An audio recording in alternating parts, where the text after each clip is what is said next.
Hello everyone, welcome to life study.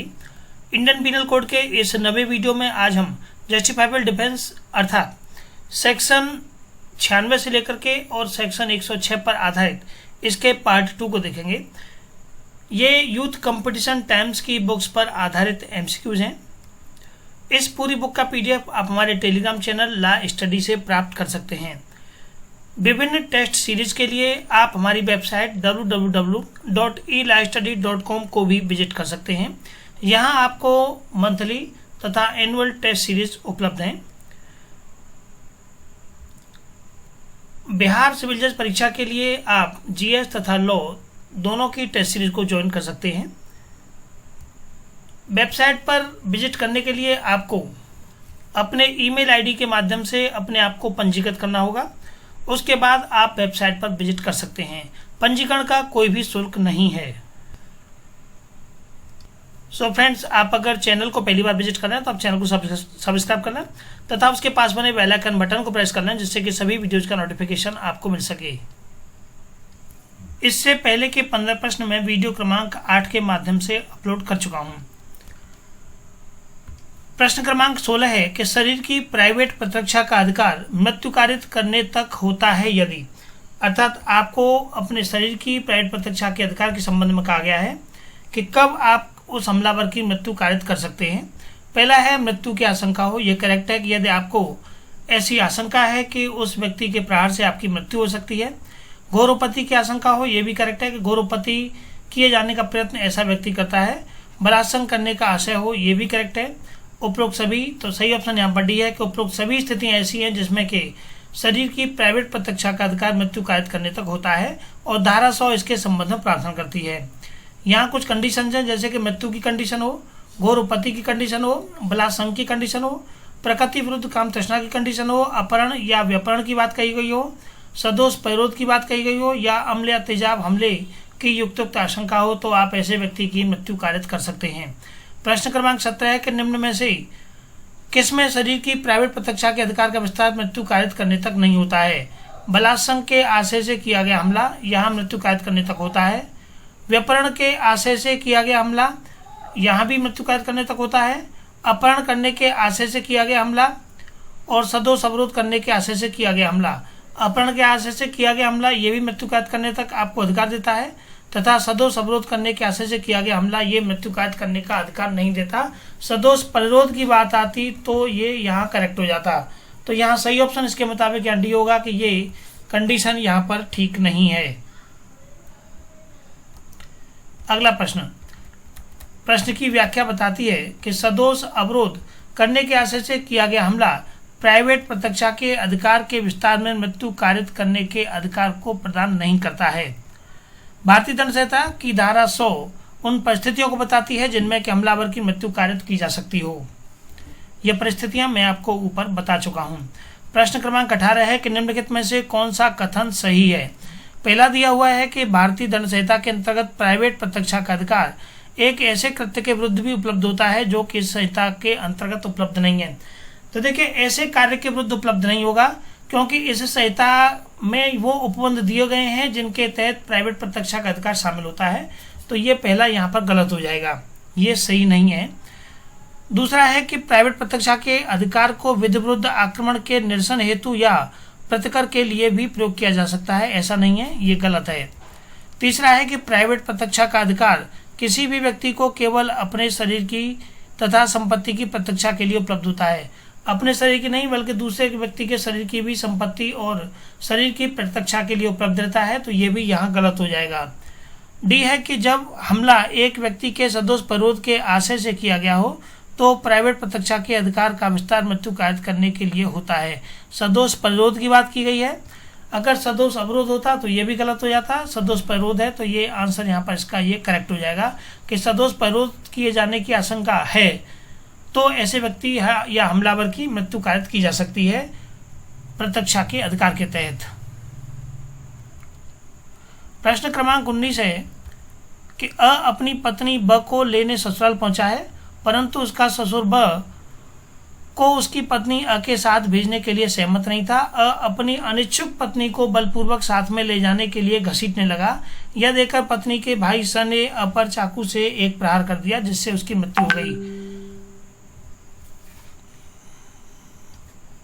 क्योंकि व्यक्ति को प्राइवेट प्रत्यक्षा का अधिकार प्राप्त होता है और अपनी तथा किसी अन्य व्यक्ति के शरीर की प्राइवेट प्रत्यक्षा का अधिकार रहता है, तो स यहाँ पहला ऑप्शन है कि हत्या का दोषी है, ये गलत है, ये हत्या का दोषी नहीं है।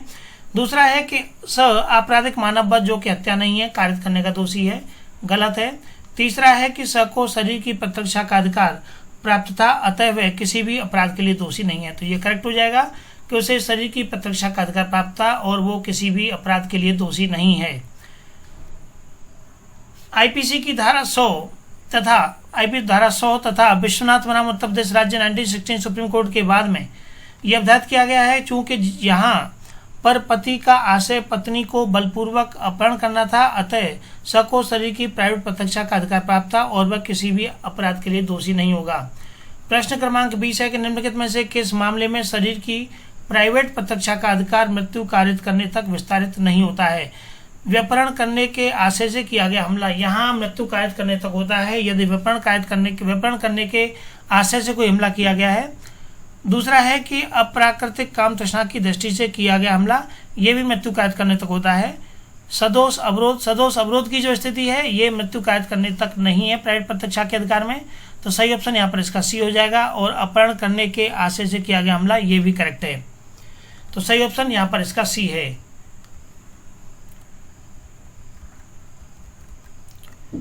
प्रश्न की व्याख्या हम पूर्व में कर चुके हैं।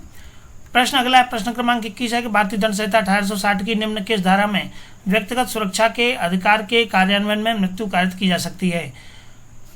प्राइवेट प्रत्यक्षा के अधिकार के अंतर्गत मृत्यु कारित की जा सकती है, ये पूछा गया है। धारा 100 के अंतर्गत, धारा 102, धारा 103 तथा बोथ ए और सी दोनों। ध्यानपूर्वक समझिएगा कि किस धारा में व्यक्तिगत सुरक्षा के अधिकार में, व्यक्तिगत सुरक्षा के अधिकार में हमारा संपत्ति की सुरक्षा तथा शरीर की सुरक्षा दोनों आती हैं, अतः धारा 100 और धारा 103 ये दोनों यहाँ करेक्ट बैठेंगे। धारा 100 आपका शरीर की प्राइवेट प्रत्यक्षा के अधिकार को बताता है तथा धारा 103 ये संपत्ति के संबंध में प्राइवेट प्रत्यक्षा के अधिकार की व्याख्या करता है। तो दोनों ही ऑप्शन यहाँ पर करेक्ट है कि ए और सी, सही ऑप्शन यहाँ पर डी हो जाएगा।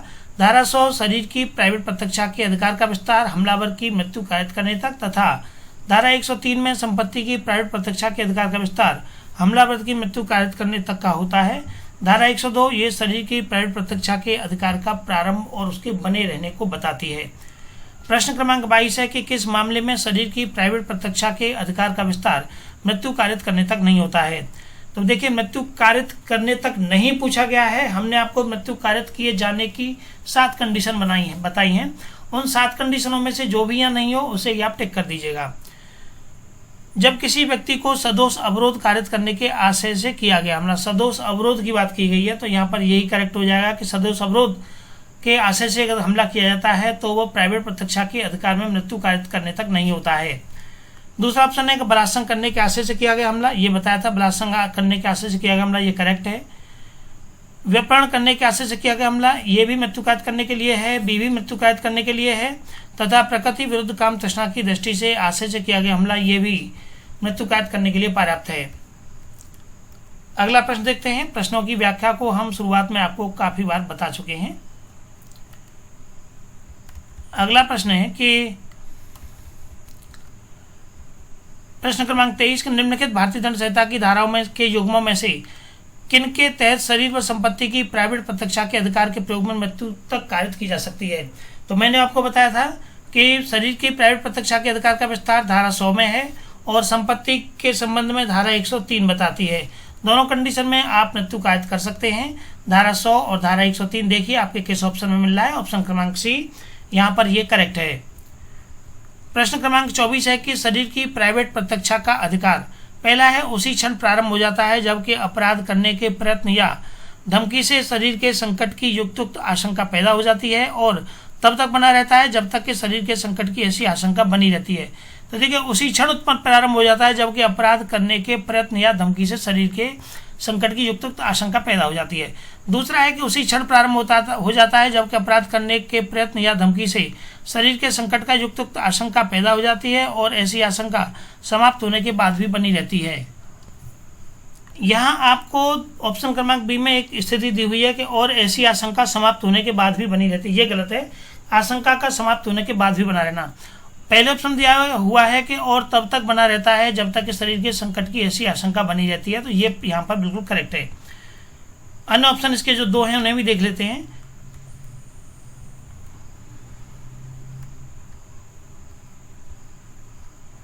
ऑप्शन क्रमांक सी है कि जब वास्तव में हमला कर दिया जाए तब प्रारंभ होता है और हमले की अवधि तक बना रहता है, ये गलत है। जब हमला ही हो गया तब फिर आशंका का क्या करना।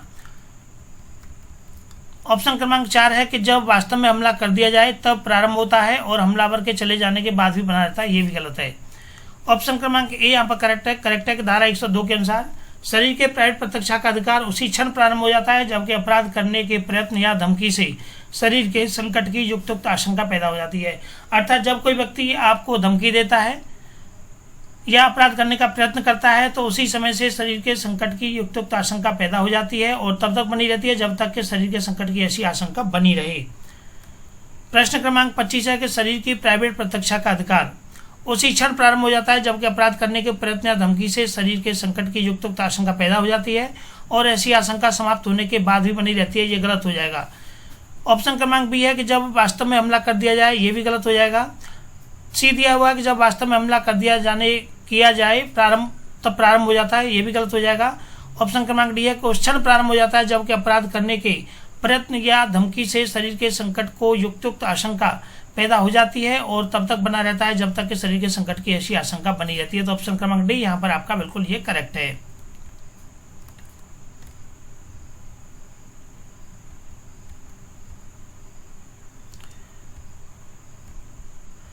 प्रश्न क्रमांक 26 है कि निम्नलिखित में से कब संपत्ति की प्राइवेट प्रत्यक्षा के अधिकार का विस्तार मृत्यु कारित करने तक नहीं होता है। तो देखिए, लूट, रात्रि गृहभेदन, चोरी और अग्नि या दृष्टि। तो लूट में होता है, रात्रि गृहभेदन में होता है, चोरी में नहीं होता है तथा अग्नि द्वारा दृष्टि इसमें भी होता है। तो सही ऑप्शन यहाँ पर इसका सी है कि चोरी में नहीं होता, बाकी लूट में, रात्रि गृहभेदन में तथा अग्नि द्वारा दृष्टि में प्राइवेट प्रत्यक्षा का अधिकार मृत्यु कारित करने तक होता है। धारा 103 के चौथे खंड के अनुसार चोरी, दृष्टि या गृहत्याचार में संपत्ति की प्राइवेट प्रत्यक्षा का विस्तार मृत्यु कारित करने तक तब तक नहीं होता है जब तक कि युक्त रूप से यह आशंका न कारित हो कि यदि प्राइवेट प्रत्यक्षा के ऐसे अधिकार का प्रयोग न किया जाए तो परिणाम मृत्यु या घोरोपति हो सकता है। बाकी जो शेष विकल्प दिए हुए हैं वो आपके सही हैं। हमें पूछा गया था कि प्रत्यक्षा के अधिकार का विस्तार मृत्यु कारित करने तक नहीं होता है। अगला प्रश्न क्रमांक 27 है कि भारतीय दंड संहिता की किस धारा के अंतर्गत संपत्ति की रक्षा के अधिकार का विस्तार मृत्यु कारित करने तक होता है। तो धारा 103 संपत्ति की रक्षा के अधिकार में मृत्यु कारित करने तक अधिकार प्रदान करती है। धारा 103 ये बताती है हमलावर की मृत्यु कारित की जा सकती है यदि जबकि मामला लूट का हो, जबकि मामला रात्रि गृहभेदन का हो, जबकि मामला अग्नि के द्वारा या अग्नि को लेकर के दृष्टि किए जाने से संबंधित हो तथा चोरी, दृष्टि या गृहत्याचार जबकि परिणाम मृत्यु या घोरोपति का हो। प्रश्न क्रमांक 28 है कि निम्नलिखित में से किस अपराध के विरुद्ध संपत्ति की व्यक्तिगत सुरक्षा का अधिकार स्वेच्छा मृत्यु कारित करने तक विस्तारित होता है। पहला है चोरी, दूसरा है संपत्ति का आपराधिक दुर्विनियोग, तीसरा है लूट और चौथा है आपराधिक अत्याचार। तो सही ऑप्शन यहाँ पर इसका सी है, रॉबरी अर्थात लूट। लूट को लेकर के ये कहा गया है कि संपत्ति की प्राइवेट प्रत्यक्षा के अधिकार का विस्तार ये मृत्यु कारित करने तक हो सकता है। धारा 103 के अनुसार लूट के विरुद्ध संपत्ति की व्यक्तिगत सुरक्षा का अधिकार स्वेच्छा मृत्यु कारित करने तक विस्तारित हो जाता है। प्रश्न क्रमांक 29 है कि भारतीय दंड संहिता के अंतर्गत शरीर एवं संपत्ति की प्राइवेट प्रत्यक्षा में आक्रामक की मृत्यु की जा सकती है। ये धारा 100, धारा 100 और धारा 103 दो धाराएं इसमें बताई गई हैं। सही ऑप्शन यहाँ पर इसका ए है। धारा 100 ये शरीर की प्राइवेट प्रत्यक्षा के अधिकार को बताती है तथा धारा 103 ये संपत्ति की प्राइवेट प्रत्यक्षा के अधिकार को बताती है। धारा 101 कब ऐसे अधिकार का विस्तार मृत्यु से भिन्न कोई भी अन्य अपानी कारित करने तक होता है। धारा 102 शरीर की प्राइवेट प्रत्यक्षा के अधिकार का प्रारंभ और उसका बना रहना। धारा 105 संपत्ति की प्राइवेट प्रत्यक्षा के अधिकार का प्रारंभ और बना रहना तथा धारा 98 ऐसे व्यक्ति के कार्य के विरुद्ध प्राइवेट प्रत्यक्षा का अधिकार जो कि विकसित आदि हो। प्रश्न क्रमांक 30 है कि निम्न में से किस अपराध में संपत्ति की प्राइवेट प्रत्यक्षा का अधिकार मृत्यु कारित करने तक नहीं होता है? लूट में होता है, रात्रि गृहभेदन में होता है तथा मनुष्य के निवास हेतु घर में अग्नि द्वार दृष्टि इसमें भी होता है। गृह अत्याचार के मामले में नहीं होता है। सही ऑप्शन यहाँ पर इसका बी हो जाएगा।